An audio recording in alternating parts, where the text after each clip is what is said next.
So I'm out here at our one of our leases fields. It's pretty windy. Hopefully you can hear me.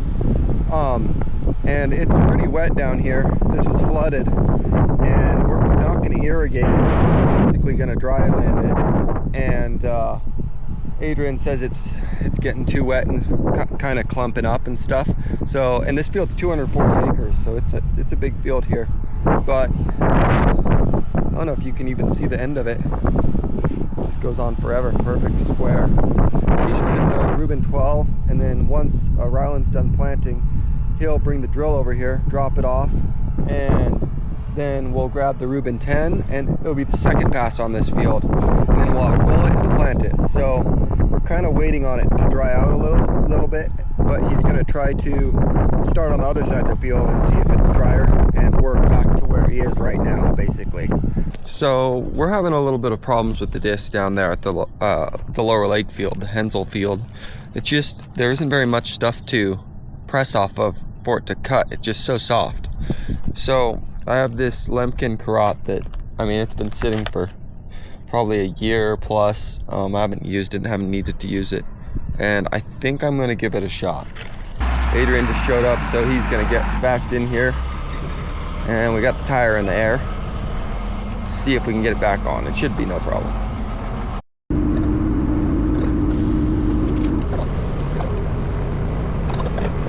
Well, we got the Lemken out here, the Lemken Karat. So we're trying this thing, and we actually really like how it does here.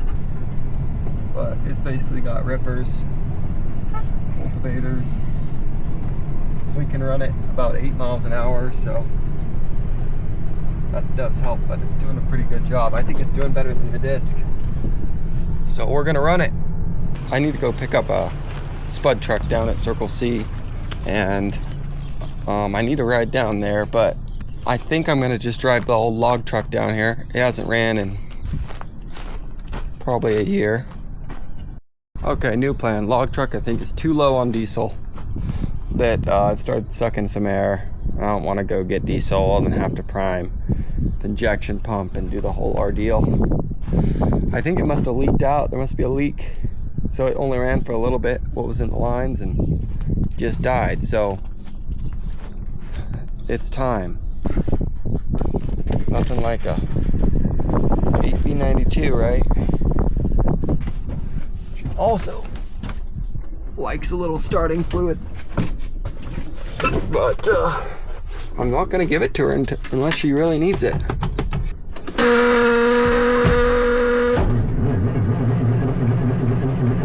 I think she's going to need it. She's going to need a line right in the nose to get her going.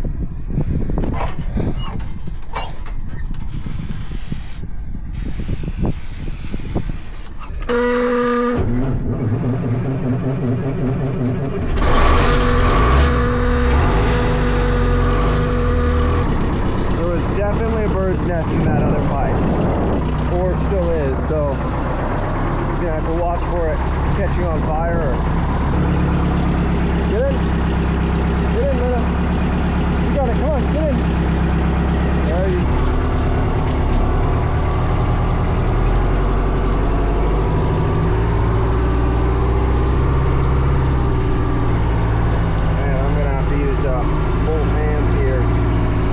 So long story short, a couple days later, and we got that first field planted, spuds, and we're still working a lower lake. We got some other fields we're working. The Lemken did a great job, the Karat, and we're rolling it right now, but we have to change fields.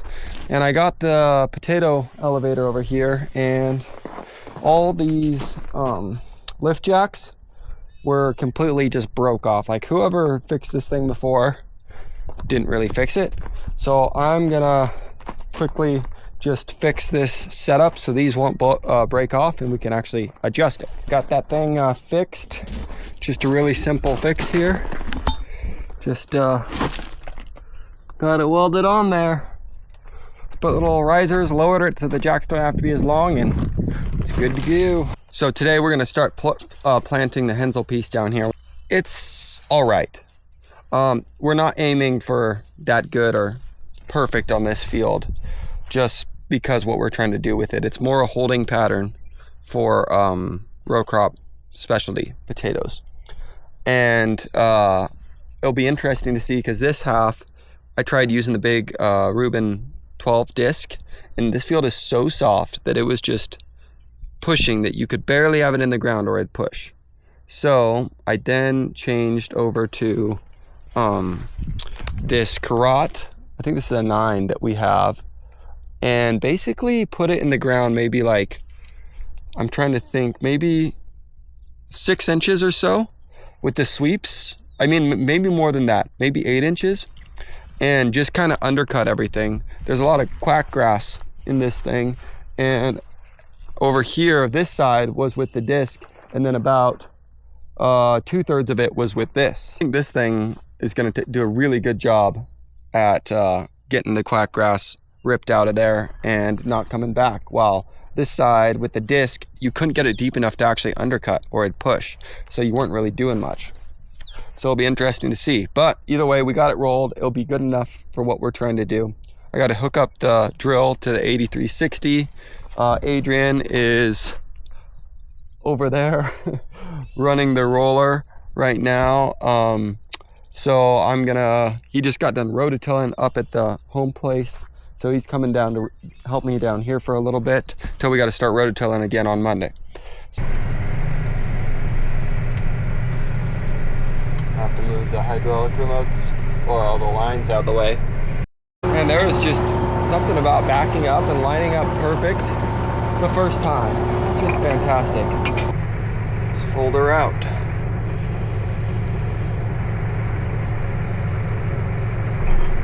Just like that. Pretty easy. The drill is down. We got the GPS recording. Everything's set up here, so I think we're ready to start going. Hopefully we don't make too much of a mess.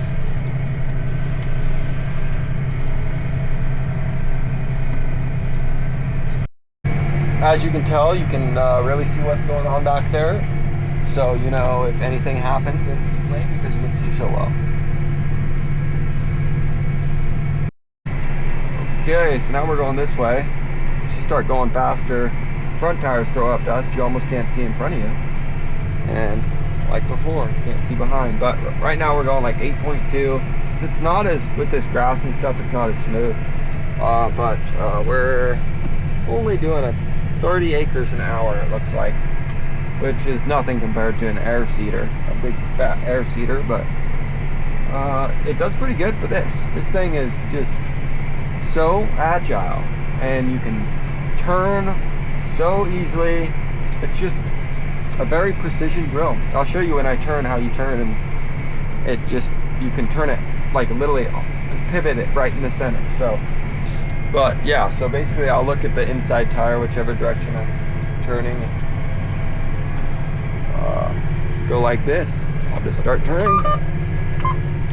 lift up the disc,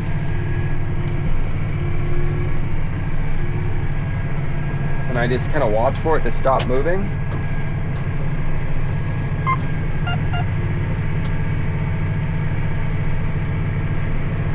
Just kind of keep it pivoting around itself. I mean, you can do this really fast. And then line it up. Then you're lined up right here with this line, ready to go. So I gotta go walk and get the seed truck. It's parked basically over at those barns over there because I still haven't got my tarp that I ordered, the roll tarp, so that if it rains, it's covered. So it looked like it was gonna rain one of these evenings, so I went and pulled it under there. It's pretty cool just seeing that dust cloud coming off the roller, the mountains, and another helicopter. Just a nice day, no wind.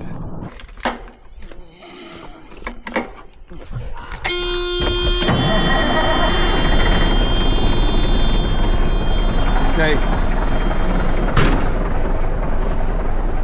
So I'm gonna check how much seed I have because I might fill up the drill and then head down and grab some more. because I don't know how much Ryland used on that other field. No, I got plenty of seed.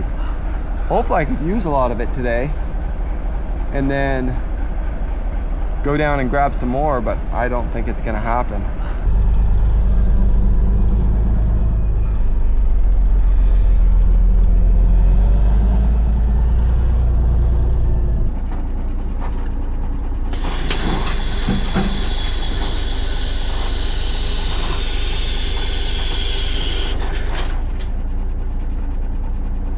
Wow, at least I'm not that close. I just go like this. Probably somewhere in there. And when you're doing it by yourself, you'll just sit in there like that. And you just kind of gotta run around.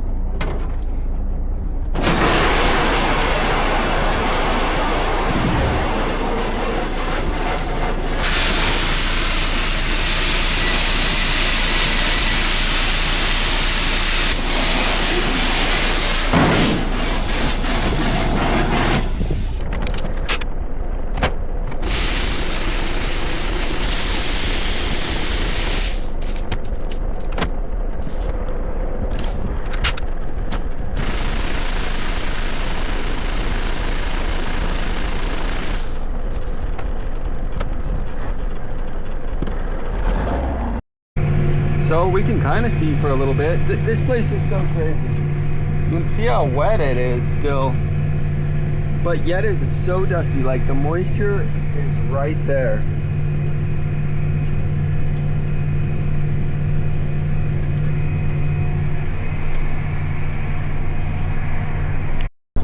So we're currently driving down to Walker Bros to grab some more seed, some more oats. And Adrian's taking over the drill, and he got done rolling, so we went to go empty the roller of water and then go and basically run the drill till it's empty and I get back. Then the roller will be empty and he can get that put away.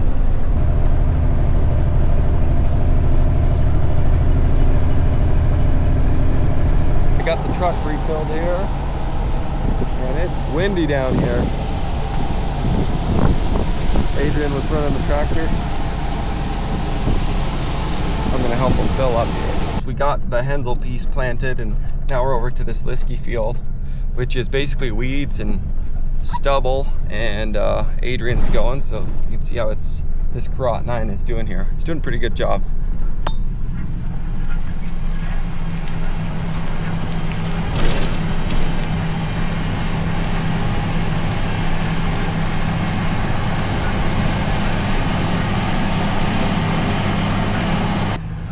Could basically plant right behind this thing if it wasn't so soft. It needs rolled, but so we're over here planting spuds on the ranch pivot. Manuel's been going, and just got done filling them up. Got some stuff mixed up for him, and he's planting away out there. Adrian, like I showed earlier, is on the Karot down at Lower Lake. Ryland went and grabbed the 8330, which was on the roller, and is moving it onto the Reuben 10 disc, and he's going right behind Adrian. And then once they get that done, they're gonna roll and get that planted. So that's only a 70-acre field, so they started that whole process today. So, but we can't get seed till tomorrow. But we could have that all planted, worked, and everything done today, but I don't think we will because we don't have enough seed. So I'm back down here at Lower Lake, and Adrian's running the Karot. Ryland brought the disc over. So here's the comparison of after the Karot pass. After the disc goes over it is the left, and the right is just the Karot. So the left is the Karot and the Reuben 10. So you can tell this thing's pretty chewed up and flat. Ryland's almost done rolling it right now, but turns out pretty good. So we're out here on the east stud field over here. There's gonna be fingerling potatoes put in here. Adrian's currently running the rototiller, and it's looking pretty good. The moisture is crazy. This hasn't been irrigated. It just shows how much moisture we have in the ground this year. and they're over there with the air cup.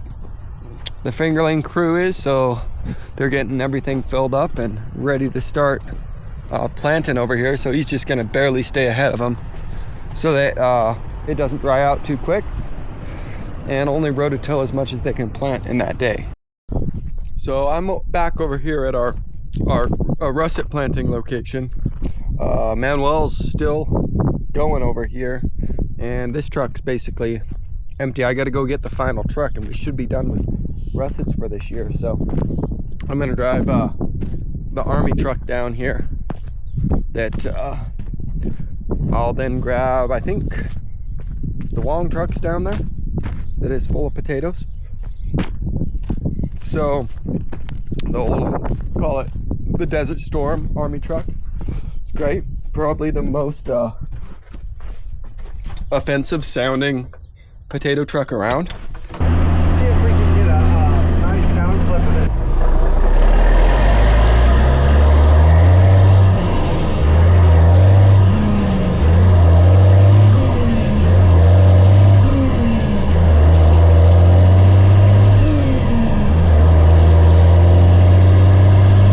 So I'm here picking up the Wong truck. I just dropped off the Army truck, and